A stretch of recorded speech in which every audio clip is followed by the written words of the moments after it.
सादगी और सकाफत का है नगर थरपारकर। थर में रहने वाली आबादी में मुख्तलिफ बरादरियां शामिल हैं, जिनमें कुछ 200 साल कबल राजस्थान से हिजरत करके यहाँ आए और फिर यहीं के हो गए। इस खूबसूरती, सकाफती रंगों और सख्त मौसम के अलावा भी थरपारकर में बहुत कुछ है, मगर यह सब कुछ जमीन की तहों में दफन है। वो है काला सोना। कोयले के वसी और अरीज ज़खायर मौजूद हैं थर में। ये ज़ख़ीरे भारत में थर के मुल्हक़ा इलाकों में भी मौजूद हैं।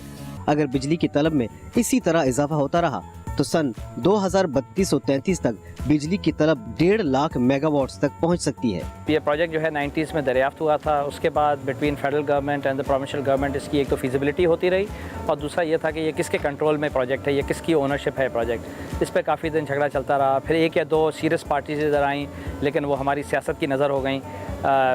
और फिर उसके बाद जब आगे बात बढ़ी और जाके 2008-2009 में जाकर ये फ़ैसला हुआ कि ये प्रोविंशियल सब्जेक्ट है माइंस एंड मिनरल का, और उसके बाद जब ये सिंध गवर्नमेंट को मिल गया तो सिंध गवर्नमेंट ने इस पे बैठकर एक इंटरनेशनल कम्पिटिटिव बिडिंग की कि हमें ये प्रोजेक्ट करना चाहिए। मेरे ख्याल में ये बहुत अच्छा फ़ैसला था कि सिंध गवर्नमेंट ने फ़ैसला किया था कि ये प्रोजेक्ट उनसे नहीं हो सकता, उनको कोई ना कोई प्राइवेट कंपनी चाहिए होगी।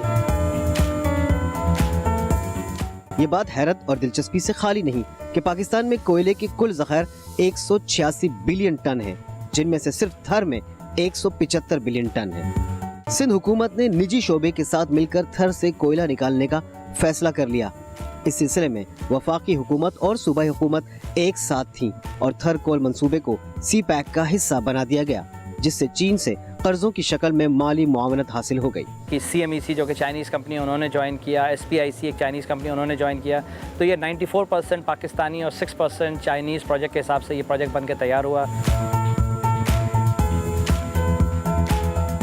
इस सिलसिले में मुख्तलिफ निजी, मुल्की और गैर मुल्की कंपनियों से मुआहदे किए गए और काम का आगाज कर दिया गया। इस वक्त पाकिस्तान के पास कोल रिजर्व्स तकरीबन 186 बिलियन टन्स है। उसमें से थर में 175 है, जो दुनिया का 7th लार्जेस्ट कोल रिजर्वायर है। इसको इन टर्म्स ऑफ एनर्जी देखें तो 50 billion tons equivalent to oil, जो कि सऊदी अरब और ईरान के जितने भी ऑयल रिजर्व्स हैं उससे ज़्यादा। मंसूबे के आगाज से थर की हालत बदलना शुरू हो चुकी है, जिसका सबसे पहला असर मवासलात पर पड़ा। आमदोरफ्त के लिए सड़कों की तामीर हो चुकी है। पहले जिस इलाके में पहुंचना ऊँटों और मखसूस ट्रक के बगैर मुमकिन न था, अब वहां कराची से चंद घंटों में पहुंचना मुमकिन हो गया है। थर कोल मंसूबे पर लगने वाले प्लांट्स पर अफरादी क़ुव्वत की ज़रूरियात को पूरा करने के लिए दूर दराज इलाकों से वर्कफोर्स को लाना महंगा काम है, लिहाजा मकामी लोगों को तरजीह दी गई है। जो पाकिस्तानी यहाँ पे तकरीबन 2-2.5 हज़ार लोग काम कर रहे हैं, उसमें से 80 to 90% ऑफ जो लोग जो हैं यहाँ पर वो थर के लोग ही काम कर रहे हैं यहाँ पे हमारे पास। 129 डंपर जहाँ जो काम कर रहे हैं उस पर जो डंपर्स ड्राइवर हैं वो तकरीबन थर के लोकल्स हैं। हम यहाँ पर आए, सबसे पहले हमने आके लोगों की यहाँ पे टेक्निकल ट्रेनिंग कराई, सबको सिखाया, सबको बताया कि भाई अगर आप इधर हमारे पास काम करेंगे तो हम आपको एज अनस्किल्ड लेबर तो ले सकते हैं, लेकिन स्किल्ड लेबर नहीं ले सकते, असल पैसे आपको नहीं मिलेंगे। हमने चीनियों के साथ ट्रेनिंग देके अभी आप देख रहे हैं हमारे पास तकरीबन 90% जो ड्राइवर्स हैं वो सारे थर के हैं। पहले तो हम कराची में थे, बहुत दूर थे और आना जाना मसला, और तनख्वाही में वहाँ कम थी। और यहाँ तो चलो घर के पास ही है, घर के घर में ही है, तनख्वाह भी अच्छी है, काम भी अच्छा है, टाइमिंग भी कम है और खाना पीना रैश फैसिलिटी ज़बरदस्त है। हमारे एक गांव के मेरे साथ जो है 40 से 45 बंदे यहाँ काम कर रहे हैं, सारे डंपर ड्राइवर हैं। चाइनीज़ ने हमें ट्रेनिंग दी, उसके बाद हमने ये माइन का काम किया। इससे पहले हमने कभी ज़िंदगी में माइन ना देखा था, ना सुना था, ना ही कभी सोचा था हमें ये काम करेंगे, लेकिन अभी देखा सुना काम कर रहे हैं और बहुत अच्छा लग रहा है। हम बिल्कुल फ़ख्र महसूस करते हैं हम माइन में काम कर रहे हैं। मिट्टी से हमारे पास 2-3 इंजीनियर्स हैं प्रॉब्ली, जो कि मेराज यूनिवर्सिटी से जिन्होंने किया है, हम उनको ट्रेन कर रहे हैं। We call them 30 trainee engineers and they are part of my team है। मगर इन अफराद में सिर्फ मकामी मर्द ही नहीं बल्कि यहाँ की ख़वातीन भी शामिल हैं। मैंने अपनी प्राइमरी और इंटरमीडिएट यहीं मिट्टी थरपारकर से एजुकेशन ली है। उसके बाद हायर स्टडीज़ के लिए जो है मैं मेराज यूनिवर्सिटी गई थी और मेरा मेजर जो है कंप्यूटर सिस्टम है।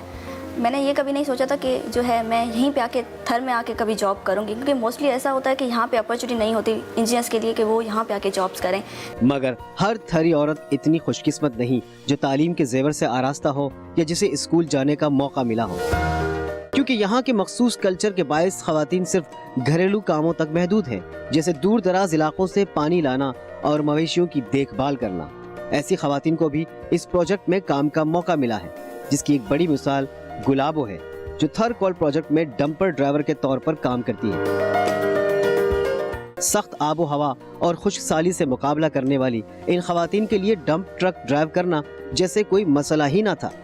अलबत्ता मसला था तो ये कि इन खवातीन को कैसे एक गैर रिवायती काम के लिए राजी किया जाए, एक ऐसे मुआशरे में जहाँ मर्द की मर्जी के खिलाफ कुछ करना नामुमकिन है। हम लोग गांव-गांव गए, हमने गांव में जाके ख़वातीन से मीटिंग की। सारी ख़वातीन को हम बुला लेते एक जगह इन कम्युनिटी मीटिंग, उसमें उनको बताते थे क्या प्रोग्राम होगा कि अगर कोई अपनी खेती बाड़ी छोड़ के जॉब करे तो उसको फ़ायदा हो उसका। उसके अलावा भी मेड श्योर के फिर ख़वातीन बोलते हैं कि हमारा आना जाना is a concern, so we made sure कि हम उनको पिक एंड ड्रॉप प्रोवाइड करें खुद। उसके अलावा यहाँ पर इतना रिवाज नहीं था कि ख़वातीन अकेली ट्रैवल करें। उसके लिए व्हाट वी डिड वाज हमने हर खातून के साथ एक मर्द को जॉब दी, ताकि जब वो आए सुबह तो वो मर्द के साथ आ रही हैं, फिर आपका दिन पूरा इधर गुजर जाए तो वो उसी मर्द के साथ अपने हस्बैंड हो गए, फादर, भाई जो भी है उनके साथ वापस जा सकें।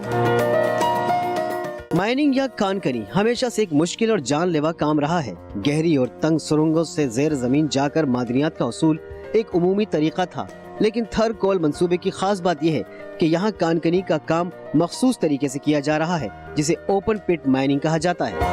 पाकिस्तान की सबसे पहली ओपन पिट कोल माइनिंग है। थर में बेसिकली 175.5 बिलियन टन कोला है जो जिस पे हम माइन लगा सकते हैं। ये उसमें से ब्लॉक है, ब्लॉक नंबर 2, जहाँ पे अभी आप देख रहे हैं पीछे काम चल रहा है। ये हमारी ओपन पिट माइनिंग है। बेसिकली आपने देखा होगा कि माइन होती है तो अंडरग्राउंड में बंद जाते हैं, वहाँ से कोला निकाल के फिर ऊपर ला रहे होते हैं। ये है हमारी ओपन पिट माइनिंग। आप जो पीछे देख रहे हैं ये बिल्कुल ओपन टू एनवायरनमेंट होती है। हम इस पर क्या करते हैं, स्टेप्स बनाते हैं कोल तक रीच करने के लिए। आप देख रहे हैं पीछे एक्सकेवेटर्स और डंपर्स काम कर रहे हैं। एक्सकेवेटर क्या करता है, यहाँ से मटेरियल को एक्सकेवेट करके डंपर्स में लोड करता है, फिर डंपर यहाँ से मटेरियल लेके ट्रांसपोर्ट करता है हमारी डंपिंग साइट पे, जो बिल्कुल उसके माइन के नियर बाय होती है।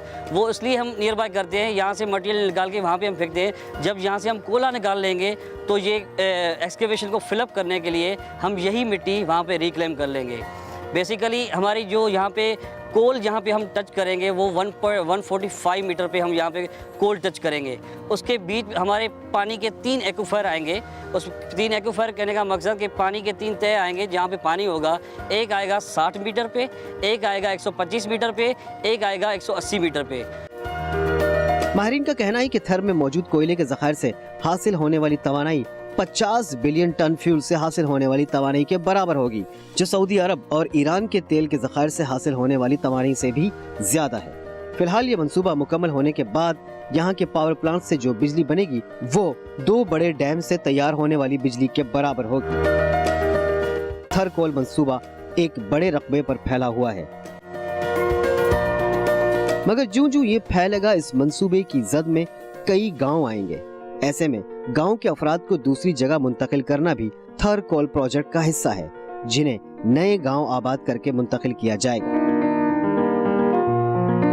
इस सिलसिले में एक निजी कंपनी के ताउन से एक मॉडल घर भी बनाया गया है, जो मुतासरा होने वाले मकामी लोगों को दिए जाने वाले घरों से मुशाबा है। बसने वाले नए गांव जदीद सहूलियात पर मुश्तमिल होने के बावजूद पूरे सकाफती रंगों से सजे हुए हैं, ताकि यहाँ रहने वालों को ये एहसास कम हो कि वो अपने घरों को छोड़ कर आए हैं।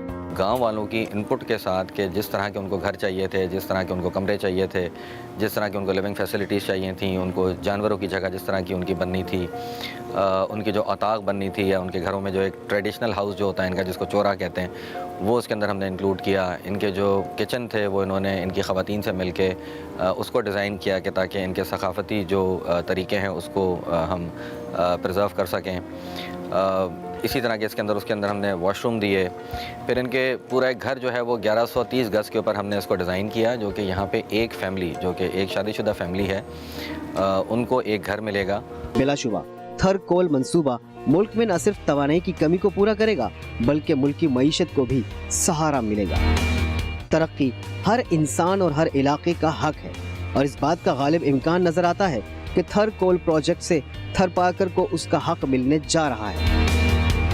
इलाके में कितने ही प्रोजेक्ट्स लगें, कितने ही तरक्याती काम हो, मगर इस बात का जरूर ख्याल होना चाहिए कि थर के खूबसूरत रंग यहाँ की जंगली हयात मुतासिर न हो। कुदरती हुस्न से मालामाल सुर संगीत की जमीन का चेहरा न कुमलाए और सिंध की ये जागती सकाफत हमेशा अपने असल रंग में नजर आए। YouTube पर गूगली न्यूज देखने के लिए youtube.com की सर्च बार में गूगली न्यूज टीवी टाइप करें। गूगली न्यूज के पेज पर सुर्ख रंग के सब्सक्रिप्शन वाले बटन पर क्लिक करना ना भूलिए। YouTube पेज पर अपलोड होने वाली वीडियोस से बाखबर रहने के लिए बेल आइकन पर क्लिक कीजिए। आपको हर नई वीडियो के बारे में नोटिफिकेशन मौसूल हो जाएगा।